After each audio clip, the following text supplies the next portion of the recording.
exposta na banca pra todos verem. Um dia à tarde, andando na rua, me surpreendi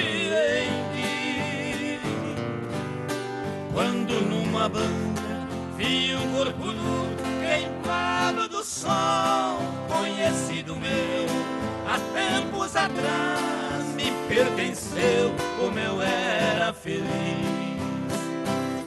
Pois era ela, minha esposa amante, com seu corpo elegante, esposa estava ali.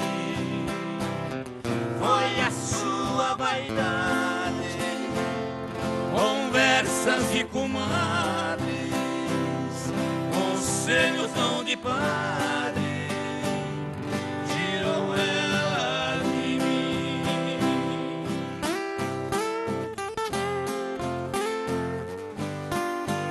Capa de revista.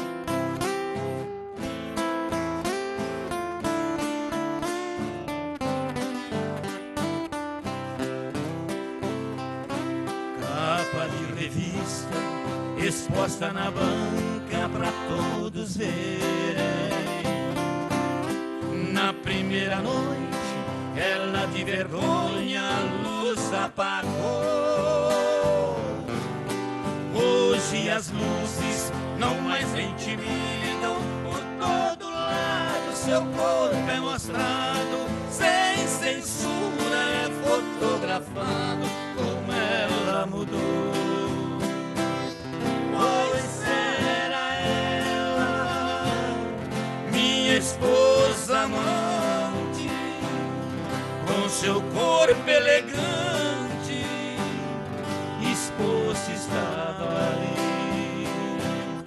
Olha a sua vaidade, conversas de comadres, conselho não de padre, tirou ela de mim.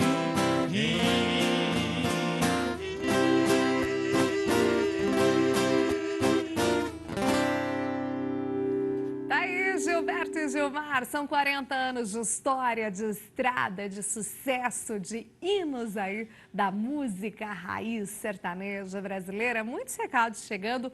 Podem continuar interagindo, que é assim que a gente gosta dessa relação sempre bem próxima aí com vocês. Vem aqui comigo então pra gente bater um papo via WhatsApp, 11942589183. Vou começar com o pessoal do Amazonas, super aqui, animado, sempre aqui com a gente. Obrigada aí ao carinho de todo mundo do Amazonas. 35 que acabou de chegar, sempre audiência crescente também em Minas Gerais. Bom dia, Rê, programa sensacional. Eliane de Lavras, Minas Gerais, aqui com a gente. Obrigada. 42, quero ver que eu já vi aqui que é uma relíquia. Bom dia, Renata, aqui de novo, da Terra do Leite, Claudinho Lima, sou fã de Gilberto Gilmar e seu também. Daqui a 13 dias teremos Agroleite, Vitrina Agronegócio, tá aí a fita cassete assinada por eles. Manda então que a gente quer ver essa relíquia, tira a foto, manda aqui pra gente que a gente mostra ao vivo. Aqui, vamos pra Apucarana, no Paraná, desce ali no 11, esse recado. Bom dia, Renata. Quero mandar um abração para o Gilberto e Gilmar, pedir, se possível, cantarem Capa de Revista ou Assino com X. Beto Cabral de Apucarana, Paraná. Olha que foto bonita aí pra gente. Manda um abraço lá pro Beto de Apucarana. Um abraço pra Apucarana, um abraço pro Paraná, esse estado maravilhoso aí. Dá pra atender depois os pedidos? Já cantamos as duas aí. Já fizeram as duas? Já, Mas a gente cantamos. faz um outro pupurri e aí a gente atende novamente. Se você perder, ó, ligou a TV agora. 14, Rick, lá de Ribeirão do Sul, São Paulo. Obrigada pela companhia e audiência. 88, Nordeste do país aqui com a gente. Solta o áudio.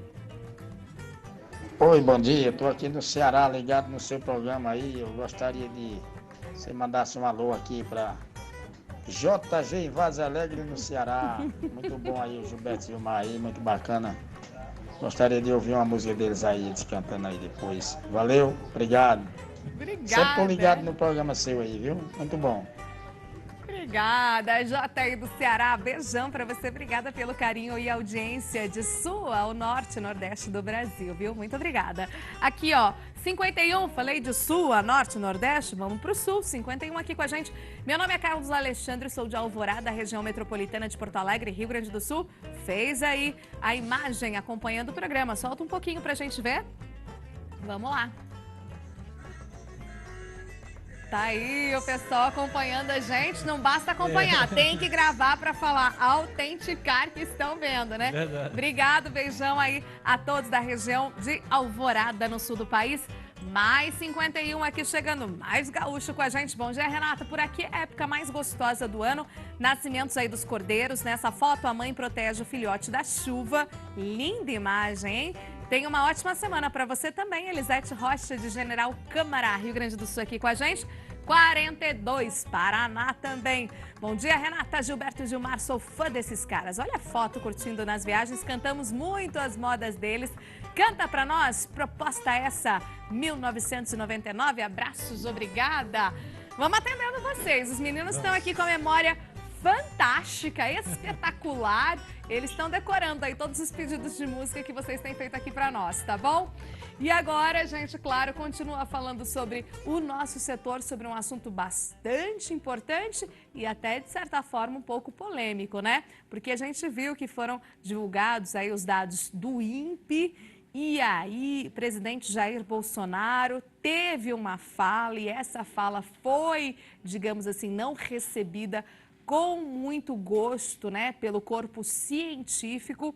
E aí nós vamos trazer essa análise completa para vocês, claro, sobre a questão aí do meio ambiente, do agronegócio também, com o Daniel Dias, ele que é engenheiro agrônomo e sócio-diretor da Agronomic Consulting. Seja bem-vindo, tudo bem, Daniel? Prazer recebê-lo mais uma vez. Bom dia, Renata. Bom dia. Bom dia aos músicos, bom dia aos telespectadores. Hoje em casa, né? Viu aí o leite, o queijo de Minas, música boa. Vamos agora tratar de um tema assim bem, digamos, que tomou proporções aí gigantescas, né? Então, queria que você começasse fazendo essa análise, assim, não era esperado que o governo e que o presidente tomasse, assim, uma fala muito, digamos, provocativa até, né, para o corpo científico, mesmo sabendo, lógico, do nosso setor, como o agronegócio é um setor pujante, que movimenta a economia, é um motor importante para o país, né? Como é que a gente começa essa análise? Primeiramente, bom dia aos músicos, aos telespectadores do programa Bem da Terra, principalmente os produtores rurais. O que é mais importante nisso é manter o respeito entre todas as instituições e principalmente a relação entre as instituições, né? Principalmente quando você está evocando a sociedade contra um determinado assunto ou a favor de um determinado assunto. Eu trouxe aqui algumas telas para a gente fazer um raciocínio junto, que aí no final acho que a gente pode passar uma mensagem mais exata do que o setor realmente quer com relação ao que se falar sobre o meio ambiente. Aqui a gente trouxe um histórico aqui, Renata, sobre os fatos. No dia 19/7, o diretor executivo do INPE vem e solta aqueles dados de que o desmatamento na Amazônia aumentou 88%. Simplesmente fala isso, joga nas mídias e aí começa toda a repercussão. O presidente Bolsonaro recebe no dia 22/7, perguntam para ele e ele rebate isso, que acha estranho um instituto que está ligado ao Ministério do Meio Ambiente, da Ciência e Tecnologia, divulgar um dado desse sem conversar com nenhum representante do Ministério, chamar o ministro do Meio Ambiente e tudo mais. E aí no dia 23 a comunidade científica repudia essa fala do presidente como se fosse uma tentativa de censura, de você não deixar com que os fatos viessem à tona. Pleno século XXI, com as redes sociais, isso seria uma estupidez sem tamanho, né? Sim. E a semana termina com os veículos de comunicação internacionais já repercutindo esses dados mal interpretados do desmatamento da Amazônia. Aí eu quero mostrar para você aqui, para os nossos telespectadores, para todos os presentes, um pouco de como funciona a legislação hoje ambiental e o que o agro tem feito para mostrar quanto tem de desinformação e de mal entendimento, de conversa sabe o telefone sem fio de criança? Que vai fala passando. uma coisa, outro fala outra, você vai chegar, não tem nada Na a hora ver que chega do no início. fundo, já não tem... No Mudou último, toda a história. Não tem nada a ver. Quer ver? Vamos aqui para o próximo quadro. Certo. Esse é o organograma do Ministério da Agricultura. Então, quer dizer, quando o presidente Bolsonaro fala que o INPE está ligado ao Ministério do Meio Ambiente, da Ciência e Tecnologia, e que é olha a quantidade de instituições de pesquisas que estão trabalhando dentro do Ministério. Como é que esse diretor executivo faz uma afirmação dessa sem passar para dentro que teria um dado ou teria alguma coisa que destoa do que está se conversando, né? Agora, no próximo quadro, a gente vai começar a entrar no tema que eu queria dizer. O Código Florestal, nada que o produtor está fazendo não seja regulamentado. Então, quer dizer, para você criticar uma pessoa que está seguindo uma lei, você precisa entender da lei para ver como é que está funcionando. O Código Florestal, na verdade, é uma lei, Renata. Não é uma receita que você está seguindo e aí você faz da sua maneira autoral. Se você estiver fora da lei, você está ilegal. Mas se você estiver dentro da lei, como é que você pode ser criticado? Né? E o Código Florestal, ele trabalha sobre a área de preservação permanente, reservas legais, exploração florestal, e o Código Florestal também exigiu que fosse criado o Cadastro Ambiental Rural. O famoso CAR, né? O famoso CAR. E esse CAR trouxe alguns dados para a nossa comunidade, que é o que tem que ser valorizado e não está sendo valorizado, que é o que a gente vai repercutir aqui. E é importante também dizer que no Código Florestal você também tem o Programa de Regulação Ambiental. Quer dizer, não é porque você está errado que você tem que ser punido, você tem uma possibilidade de se adequar. Você previu isso. E o Código Florestal foi feito em 2012, foi discutido com a sociedade civil, foi discutido com os produtores, foi discutido com os ambientalistas, foi discutido com os cientistas. Foi um corpo e uma longa discussão, se acompanhou, né? Uma trajetória, exatamente. E todo mundo reclama do Código Florestal. O que significa? Que não agradou nenhuma das partes, então ele foi equilibrado. Ele não puxou para o lado do produtor, ele não puxou para o lado do ambientalista, ele não puxou para o lado do cientista, porque todo mundo reclama do Código Florestal. Então, quer dizer, significa que ele foi equilibrado, bem ponderado. Vamos entender um pouquinho desse Código Florestal para você ver aonde que o produtor está sendo penalizado sem motivos. É a próxima tela aí para a gente falar. Então, temos aqui, né, um pouquinho esse retrato ali do Brasil. Fale para nós. A tal da Amazônia. Aqui é que está o embrólio que o mundo olha. Repara que no Código Florestal é permitido o desmatamento, mas com limitância. Ou seja, não é porque você está abrindo área para produzir mais que você está ilegal. Na Amazônia Legal, que a gente chama, ou nas áreas florestais, você tem que preservar 80% da área. Ou seja, você comprou 100 hectares, 80 você não pode usar, você pode usar 20. Já no Cerrado são 35, na área do Pampa 20, Campos Gerais 20%, de reserva legal. Ou seja, se você estiver desmatando 20 hectares dos 100, você não está ilegal, Renato. E a área da Amazônia Legal, é importante dizer que não é só dentro da Amazônia. É, porque acaba tendo, por conta da nomenclatura, isso acaba chegando até às vezes lá fora de maneira totalmente distorcida, né? Nós aqui que somos mais entendedores, né, desse assunto, a gente observa ali, a Amazônia é legal, olha a quantidade de estados, só que a pessoa, pelo fato da nomenclatura, acaba chegando lá fora, achando que é só Amazonas, né? E tem aquele negócio de sentimento com relação à Amazônia. Sim. Então, quando você fala que a Amazônia Legal está sendo desmatada, o pessoal acha que é direto na Amazônia, que é dentro do Amazonas, que é lá no Rio Amazonas que está acontecendo as desgraças. E não é, a Amazônia Legal é muito mais amplo, por isso que precisa cuidado na hora de interpretar. E tem dois apêndices que é importante no Código Florestal, que até 98, dentro da Amazônia, você poderia desmatar 50% da área. Então, o Código Florestal já protegeu ainda mais. Agora, você imagina eu falar que está desmatando 88% da Amazônia e o cara tem 50% da área dele aberta. Ele já vai ser taxado como criminoso, já vão tacar bomba lá, já vão querer... Não, com toda certeza, mas se né? ele conseguiu abrir, se a fazenda dele foi aberta antes de 98, ele não está errado. Então, assim, quando o presidente Bolsonaro era outra legislação, né?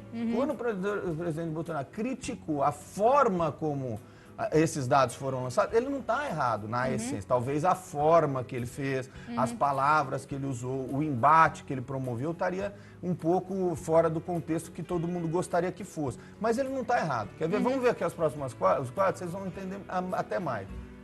Olha aqui, o Cerrado da Amazônia, é importante dizer que dentro da Amazônia Legal ainda tem um outro apêndice, que são assim, por exemplo, Aqui na área de transição, que é chamado por essas 3 cores, dependendo da região que você está, se você tem, por exemplo, aqui a Floresta do Cerrado, foi feito pelos ambientalistas uma compensação. Mesmo você estando dentro da Amazônia, como você não tem floresta nessa região, você pode desmatar 65%.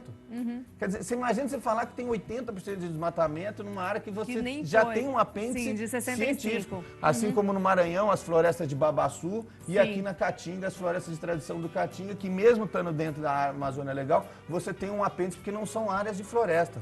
Quer ver no próximo quadro?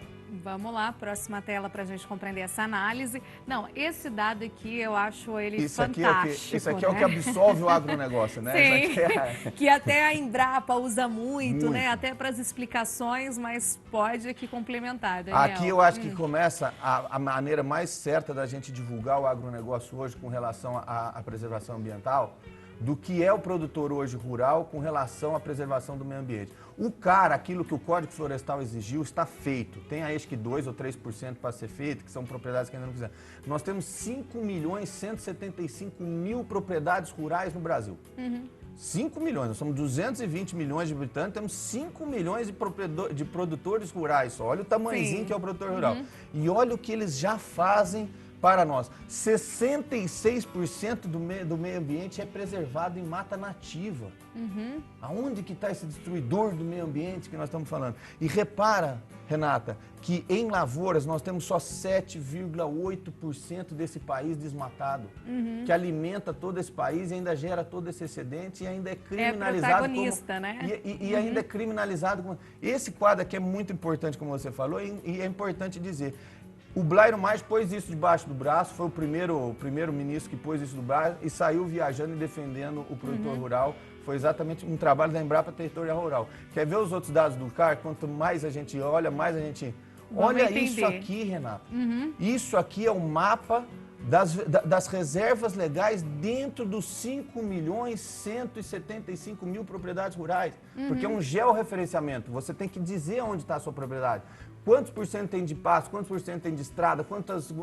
Então, quando você pega esses dados, não são meus, são da Embrapa Territorial, isso aí está aberto no site para quem quiser ver. Então, quer dizer, para que fazer uma manchete de 88% está sendo desmatado e não antes entrar dentro do site da Embrapa Territorial, entender como é que funciona? Olha isso aqui, são 218 milhões de hectares de reservas florestais. São 25,6% do território. E pior, Renato, olha esse dado aqui, ó. O patrimônio fundiário imobilizado em reserva florestal pelos produtores rurais... Mais de 3 trilhões de reais. São 3 trilhões. Porque o que acontece? Você tem o IPTU, que é o Imposto Territorial Urbano. Você tem uma casa, paga aquele... No campo, nós temos o ITR, que é o Imposto Territorial Rural. O que a Embrapa Territorial fez? Ele pegou cada hectare e fez a multiplicação desse valor de mercado. Porque, por exemplo, se você compra uma fazenda, você paga 30 mil reais. A gente acabou de ver um telespectador do Paraná, elogiando nossos músicos. 1 hectare de terra produtiva no Paraná custa 30 mil reais. Se você comprar 10 hectares, 2 você não pode usar. Ou seja, você gastou 60 mil reais e vai ter que deixar em floresta. Preservação. Não existe nenhuma classe economicamente ativa no Brasil que tem um patrimônio imobilizado em prol da preservação ambiental no Brasil. Ou seja, o agronegócio é o que mais preserva o meio ambiente. O produtor rural. Exato. Não é nem o agronegócio. É o produtor, a né? A agroindústria, ela não tem floresta. Sim, exato, é o Mas produtor. o produtor rural, ele tem 3 trilhões de reais imobilizado em floresta. Mas sai a manchete. 88% da Amazônia está sendo desmatada para ser implementadas lavouras e pecuária, não sei o que. Olha o que o produtor faz. E pior, Renato, se você tem uma propriedade hoje, você tem uma reserva florestal, você tem que deixá-la cercada. Porque se o gado entrar lá e comer a reserva florestal, você tem que pagar. Você é multada e você tem que colocar, refazer. Se pegar fogo, você tem que refazer. O produtor rural gasta hoje 20 bilhões de reais, cálculos da Embrapa, para manter esses 218 milhões de hectares intactos. Porque senão você vai ter que refazer e custa refazer. Então, olha a participação do produtor rural. Quer ver? Vamos passar os próximos quadros, você vai ver aonde que a gente começa a ficar mais irritado ainda com essas... Exatamente, com essas manchetes, né? Exatamente. Próxima tela, próximo quadro, aqui. O brasileiro não confia... Esses dados da NASA são bem importantes. Impressionante, né? Quer dizer, a Embrapa vai lá, pega o CAR, destrincha o cara e traz esses dados. O ministro Mário Maggi pega isso aí debaixo do braço, sai visitando o mundo inteiro, falando, olha como a gente não destrói, a gente não sei o que lá. Começaram a desconfiar da Embrapa, que os dados eram manipulados para proteger o produtor brasileiro, para que a gente não sofresse as sanções que a gente tem que sofrer pelos problemas climáticos que nós estamos causando. A Embrapa, aqui ó, Cropland, também, de novo, aberto esses dados na internet, você entra lá, você fuça, tem as imagens de satélite, tem tudo aqui. Eles chegaram à conclusão de que o Brasil tem uma área cultivada de 7,6%. Quer dizer, 0,2 menor do que o que a Embrapa chegou. Já tinha feito todo esse Mas trabalho. a Embrapa não serve, a Embrapa está mentindo, não sei o que lá, o governo brasileiro é mais mentiroso Então ainda. tem que pegar os dados da NASA, né? Não, Para tem fazer. a NASA, mas a NASA, não é qualquer coisa. Para valida- dar autenticidade, né, aos E fatos. valida que o produtor rural brasileiro é o maior preservacionista do planeta. Quer dizer, vamos discutir o quê? Quer ver? Vamos para o próximo quadro. Próxima tela, aqui. Aí a indústria da multa. Olha isso aqui se não é revoltante. Hoje, Renato, vamos supor que você está atrasada para vir para o trabalho, você esqueceu de olhar a placa, você passou acima do limite, de 50 km por hora, perto aqui da Bandeirantes. O que vai acontecer com você? Você vai tomar 4 pontos na carteira e vai pagar R$130 de multa. Ou seja, é um risco calculado pelaquilo que você deixou de fazer.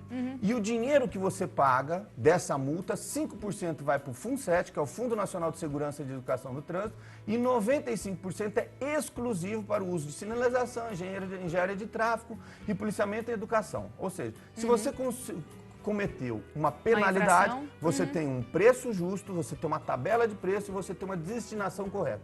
Na questão ambiental, com os bandidos dos produtores rurais, né, que estão querendo falar disso, você tem um decreto 3.179 de 2019, que é muito amplo, que é para especificar. Ou seja, não tem tabela de preço para um crime ambiental. Se você desmatar uma área proibida, não tem lá uma tabela. Olha, no Paraná, 1 hectare desmatado vale tanto. Não tem isso. A multa, ela é subjetiva. O fiscal deve observar o critério, como a gravidade dos fatos, os antecedentes e a situação econômica do infrator. Ou seja, o fiscal olha na tua cara e fala assim, essa daí eu vou... esse fazendeirão aí, ó, é abastado. Esse vai me pagar. Esse eu vou meter multa, né? Aqui você gera situações absurdas, Como né? é que no trânsito, como é que na sociedade civil, no comércio, você tem leis exatas e preços e punições exatas. E na questão ambiental, no agro, para o produtor, tudo é subjetivo. Como é que você pode valorar pela situação econômica do infrator? Quer ver? Olha mais uma discrepância. Próxima tela. Não, realmente a gente fica... Então você vai pegar a indústria da multa, né? o decreto e tal. O presidente Michel Temer, o ex-presidente, assinou um decreto aonde o valor da multa, por esse absurdo, esse contencioso, poderiam ser 60% abatido se você pegasse o que você tem de multa e pagasse diretamente para uma ONG. Olha a discrepância. Então, quer dizer, eu vou lá na tua propriedade, te dou uma multa de 10 milhões de reais, você fica louca, fala, mas como é que você valorou isso? Ah, porque aqui eu vi a sua condição, não sei o que lá, eu te dou 10 milhões de multa, mas fala o seguinte, olha, você está preocupado com a multa? Não tem importância não. Eu te dou 60% de desconto, você paga só 4 milhões, mas você paga direto uma ONG. Você não precisa pagar a multa. Sim. Você paga direto uma ONG. O que aconteceu hoje?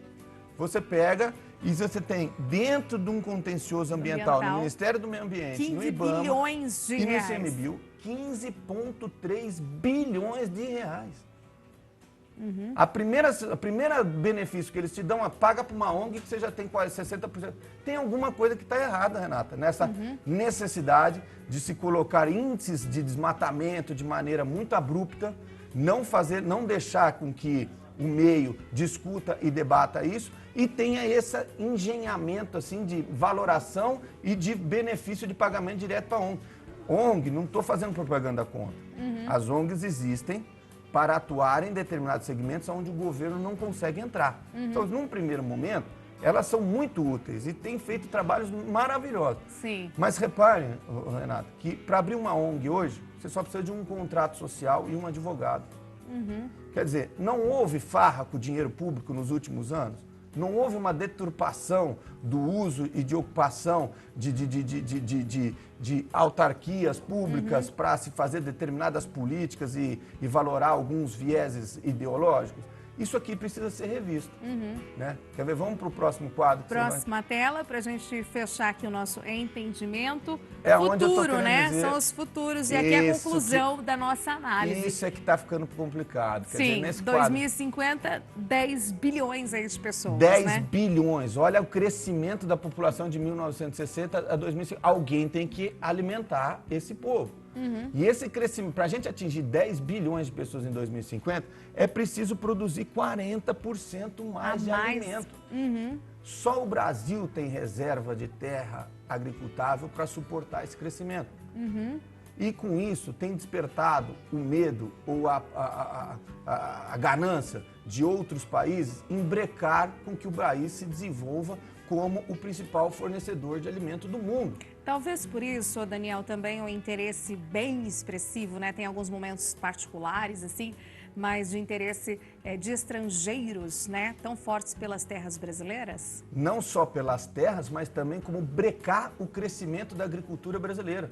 Porque é sabido que em 2050, esses 40% de alimentos, a Europa não tem mais como expandir, os Estados Unidos não tem como expandir, a África tem alguns problemas enormes de disputa, de etnias, e tem um clima... A Austrália já está chegando em colapso, quer dizer, só tem o Brasil para suportar isso. Quer dizer, o mundo não quer essa pujança econômica, ou então quer retardar ao máximo, ou quer ela poder vir aqui e extrair esses benefícios da terra para ser a grande potência em termos de fornecimento. Então, aqui é que está esse imbróglio. É quando o presidente Bolsonaro fala que essas falas do cientista ou do INPE estavam, de alguma forma, a serviço de algumas ONGs, não quer dizer uma ofensa direta, mas é sabido que essas ONGs que estão se beneficiando desse pagamento de multa também são ONGs ligadas aos interesses internacionais. E isso precisa ser ponderado, discutido de uma maneira mais cautelosa. Né? De entendimento dos fatos, né? De conseguir entender o que a Embrapa, né, territorial coloca à nossa disposição, o quanto a gente produz ali naqueles 30%, 60% ali, tudo preservado, e entender também que não precisamos, de repente, da autenticidade lá fora da NASA para comprovar o trabalho que a gente vem fazendo aqui. Parece que só depois que a NASA falou que valeu o trabalho da Embrapa, certo, não é? Né? Não agride, a minha agride, porque eu sou fã da Embrapa. Exatamente. O próximo quadro eu trouxe aqui, que é mais uma reflexão, olha. Hoje nós temos 220 milhões de habitantes, né? não é bilhões, é milhões de habitantes aqui no Brasil. 86% estão nas cidades, 15% estão no campo. Se você pegar isso aqui, dá 189 milhões de pessoas na cidade e 30 milhões... É óbvio que a opinião pública é mais contra o agronegócio do que a favor, porque 86% está na cidade. Quem entende de agricultura, de reserva legal, de código florestal... É o pessoal... quem vivencia isso, Então, né? quero dizer, quando você põe uma manchete dessa, é pejorativo, porque inflama 86% da... Agora, olha essa reflexão que eu faço aqui, no próximo quadro. Vamos ali pra gente... Esses 30 milhões alimentam 189 milhões de gente. Isso aqui não pode ser bandido, Renato. Isso aqui não pode ser contraventor penal. Né? Você olha, 30 milhões, que é entre produtor rural e trabalhadores. Alimentar 39%. E olha o próximo quadro. Esses 30 milhões aqui, além de alimentar esses 180 milhões de serem brasileiros, 800 milhões. Geram um excedente para exportação. Nós acabamos de ver o Iapaba falar do suco de laranja, acabamos de ver a liberação dos queijos, que vão começar a ser para 800 milhões de habitantes. Ou seja, você pega 800 milhões mais 189, nós estamos falando que 30 milhões de agricultores e trabalhadores rurais alimentam 1 bilhão de pessoas na face da terra. Sensacional. Olha Como é que isso aqui pode ser bandido, pode ser contraventor, tem que ir para a cadeia, tem que pagar multa subjetiva, tem que dar 60% de desconto para pagar direto para uma ONG, e a Embrapa Territorial Rural não está certa em fazer o levantamento e provar que o produtor rural... Olha, realmente é para se refletir, hein? 30 milhões aí a média, né, de produtores rurais alimentando 1 bilhão aí de pessoas, não só aqui no Brasil, fora também. Vamos e 30 refletir milhões de sobre brasileiros. Exato. De brasileiros, quer dizer. Exatamente. Então, assim, quando o presidente Bolsonaro foi com o pé no peito, vamos dizer assim, ele não está errado.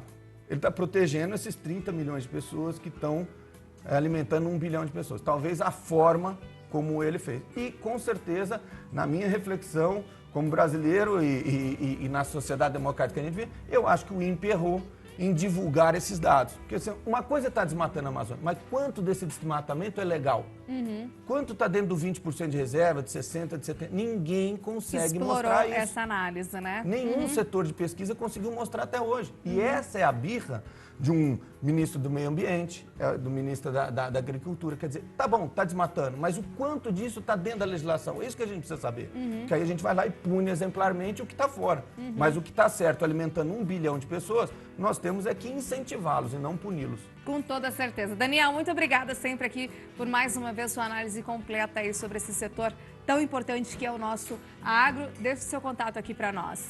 É Daniel Dias, eu estou no Facebook, no Instagram, e Agronômico Consult é a minha empresa de consultoria, sempre à disposição. Tá bom, obrigada. Obrigado. Até a próxima, você, Ana. viu? Vamos Continue aqui com a gente. Vamos de mais som? Todo mundo aí curtindo o som. A gente vai do que agora? A Embrapa é a salvação do Brasil e está sendo a salvação do Brasil a Embrapa. Admiro muito o povo da Embrapa. Também. Vamos lá. Vamos lá.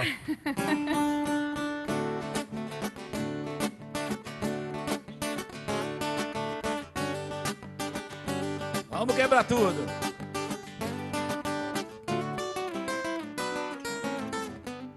Eu sou falando porque gosto da folia. Pra mim tudo é alegria, não existe a solidão.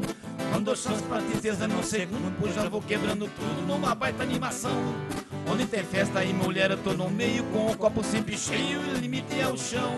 É nesse trampo que eu passo o ano inteiro, sou feliz, sou brasileiro e adoro essa nação. Vamos quebrar tudo, vamos, vamos, vamos quebrar tudo, vamos, vamos, vamos quebrar tudo, isso aqui tá muito bom. Vamos quebrar tudo, vamos, vamos, vamos quebrar tudo, vamos, vamos, vamos quebrar tudo, isso aqui tá muito bom.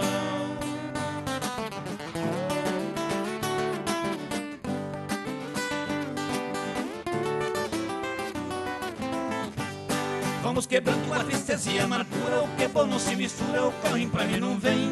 Por isso vamos cantando no mesmo tom, eu pego só o que é bom, pega lá você também. É proibido falar aqui na tristeza, só sonhar com a riqueza, ter dinheiro de montão. Quebrando tudo que vale a alegria, amanhã é outro dia, novo, uma nova paixão. Vamos quebrar tudo,